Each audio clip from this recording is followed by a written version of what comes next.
Bismillahirrahmanirrahim. Assalamualaikum warahmatullahi wabarakatuh. Perkenalkan, nama saya Muhammad Rais Mardio dari jurusan Dakwah dan Komunikasi Islam, Prodi Komunikasi dan Penyiaran Islam, Sekolah Tinggi Agama Islam Negeri Sain Bengkalis. Oke, kali ini kita akan membahas mengenai peran manajer dan peran teknisi ya. Sebelum kita masuk ke bagian itu, hendaknya kita harus mengetahui juga ya konsep ya peranan dari humas itu sendiri. Nah, ada dua peran ya yang menonjol yang dijalankan oleh seorang praktisi humas di suatu perusahaan. Nah, peran-peran tersebut ya ialah yang telah saya sampaikan tadi, yaitu peran manajer dan peran teknisi.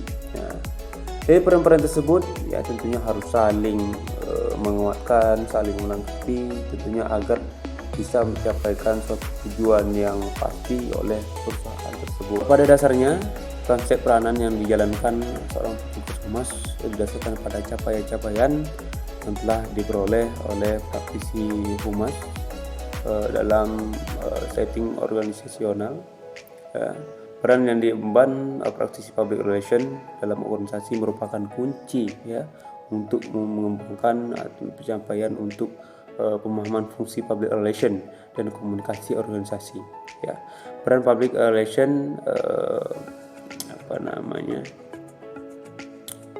terbagi ya ke dalam 4 kategori ya. Yang pertama yaitu expert prescriber ya, yaitu petugas membantu manajer untuk mencari solusi bagi penyelesaian masalah public relation yang dihadapi suatu organisasi atau perusahaan tersebut.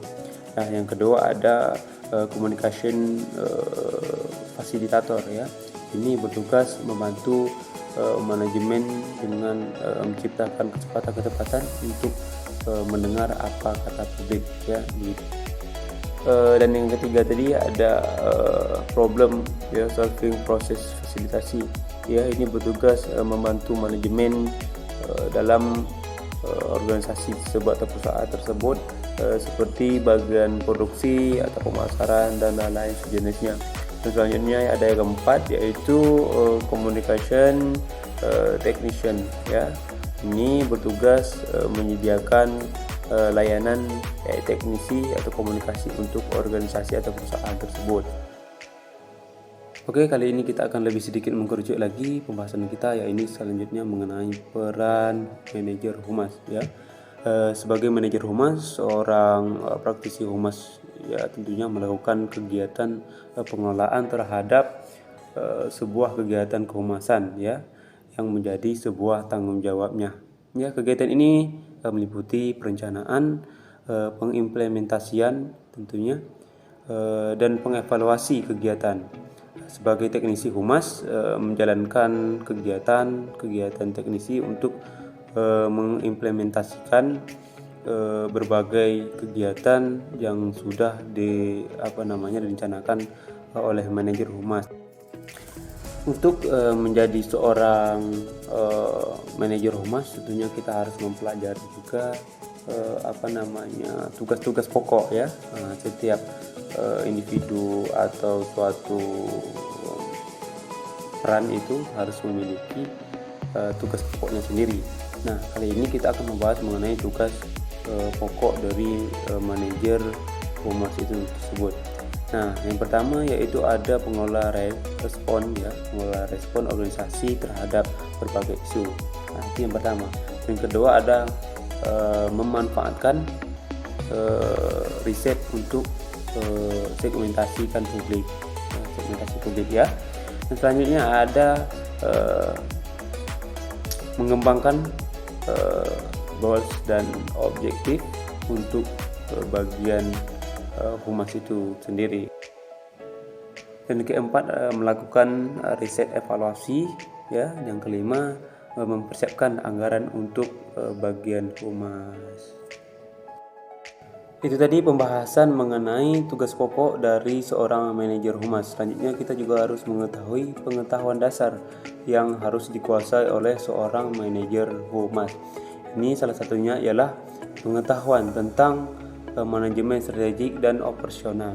Dan selanjutnya juga ada pengetahuan riset ya. Seorang manajemen humas harus mengetahui juga pengetahuan riset. Selanjutnya ada negosiasi ya, juga harus dikuasai oleh seorang manajer humas. Dan yang terakhir ialah pengetahuan persuasi ya. Ini harus juga dikuasai oleh seorang manajer humas.